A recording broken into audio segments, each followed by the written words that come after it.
আসসালামু আলাইকুম। প্রিয় বন্ধুগণ, একদিকে সরকারি চাকরিতে কোটা পূর্ণবহালের বাতিলের দাবিতে আন্দোলন করছে সাধারণ শিক্ষার্থীরা, অন্যদিকে ৩৫ প্রাইভেট বিশ্ববিদ্যালয় ও সরকারি বিশ্ববিদ্যালয়ের শিক্ষকরা, কর্মচারী ও কর্মকর্তাগণ আন্দোলন করছে সরকার ঘোষিত প্রত্যয় স্কিম প্রত্যাহারের দাবিতে। সব মেলে শিক্ষাঙ্গনে এক খারাপ ও অস্থিতিশীল পরিবেশ সৃষ্টি হচ্ছে, যার ফলে সাধারণ শিক্ষার্থী এবং শিক্ষকদের আন্দোলন দেশের শিক্ষাঙ্গনকে করে তুলেছে অন্যরকম সংকটে। বাস্তবিক অর্থে দেশ, জাতি এবং শিক্ষাকে বাঁচাতে হলে দুভয়ের দাবি এবং আন্দোলন অনেকটাই যথার্থ বলে মনে করেন সাধারণ জনতা। সরকারি চাকরিতে কোটা বাতিলের দাবিতে আন্দোলনরত শিক্ষার্থীরা আজ রাজধানীর শাহবাগে 5 ঘন্টারও বেশি সড়ক অবরোধ করে রাখে। সড়ক অবরোধ করার কারণে গুরুত্বপূর্ণ এই জায়গার সমস্ত যান চলাচল বন্ধ হয়ে যায়। পরবর্তী ঘোষণা মতে তাদের আন্দোলন আগামী রবিবার থেকে দেশের সকল শিক্ষা প্রতিষ্ঠান ও বিশ্ববিদ্যালয়ের ছাত্ররা ধর্মঘটের ডাক দিয়েছেন।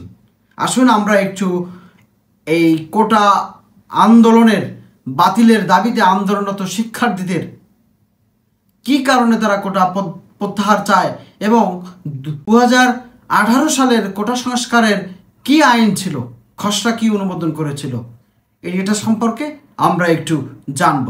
খোঁজে অস্থিরতা আর হতাশা থেকেই কোটা সংস্কার আন্দোলনের দেশ জুড়ে শিক্ষার্থীদের মধ্যে ছড়িয়ে পড়ে। একজন কবি তিনি লিখেছিলেন, একটা কুড়ি বারুদ গন্ধে মাতাল করে ফুটবে কবে, সারা শহর উতাল পাতালে ভীষণ রাগে যুদ্ধ হবে। 1947 সালে দেশভাগের পরে 23 বছরের ইতিহাসের তীব্র শোষণ, নিপীড়নের ও বঞ্চনার আখ্যান। আমরা ইংরেজ উপনিবেশের যুগ থেকে তখন এসে পতিত হলাম পশ্চিম পাকিস্তান শাসকদের হাতে। পশ্চিম পাকিস্তানি সামরিক শাসকরা পূর্ব বাংলার জনগণের ওপর যত প্রকারের সম্ভব অর্থনৈতিক, সামাজিক, রাজনৈতিক ও সাংস্কৃতিক ক্ষেত্রে জুলুম অত্যাচারের শাসন কায়েম করল।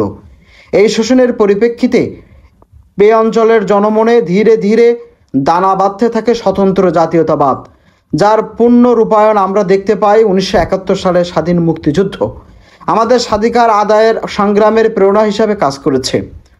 নানাবিধ কারণ, তার মধ্যে মুখ্য ছিল অর্থনৈতিক মুক্তির আকাঙ্ক্ষা। 2 যুগের অধিক সময়ব্যাপী পশ্চিম পাকিস্তান কর্তৃক আর্থিক বঞ্চনার স্মৃতি স্বাধীনতা সংগ্রামকে আরও শক্তিশালী করে।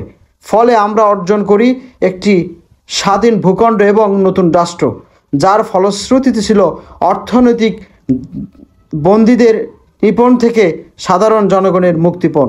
কিন্তু স্বাধীনতার 54 বছর পরেও আমরা দেখি জনগণ তার কাঙ্ক্ষিত মুক্তির স্বাদ পায় না। উল্টো পথে এগোয় এদেশের অর্থনীতি, স্বাধিকারের স্বপ্ন, অর্থ নিরাপত্তা ও ক্ষমতার স্বপ্ন ডানা বেঁধে তারা খুঁজতে থাকে সরকারি চাকরির দিকে। কোটার মাধ্যমে প্রায় 56% নিয়োগ প্রবলভাবে অবমূল্যায়ন করা হয় তাদের স্বপ্নকে। সেই স্বপ্নের কষ্ট নিয়েই কোটা আন্দোলন চলছে এবং কোটা আন্দোলন বাতিলের দাবিতে আহ্বান করছে। সরকারি চাকরিতে মোট কোটা 258 ধরনের। বাংলাদেশ মুক্তিযোদ্ধা কোটা 30%, অনগ্রসর জেলা কোটা 10%, উপজাতি কোটা 5%, প্রতিবন্ধী কোটা 1%, মোট 56% কোটা বর্তমান রয়েছে। তবে কোটা সংস্কার আন্দোলনকারীরা তাদের দাবি, মাননীয় প্রধানমন্ত্রীর আশ্বাসে এই 56% থেকে 10% করা কথা ছিল, কিন্তু সেটাকে কোনোভাবেই ভ্রুক্ষেপ না করে সেই 56% কোটা তারা পূর্ণ বহাল রেখেছে, যার ফলে দেশের মেধাবী শিক্ষার্থীরা সরকারি চাকরিতে তাদের আগ্রহ বা তাদের চাকরি পাওয়া কঠিন হয়ে যাবে বলে তাদের বিশ্বাস।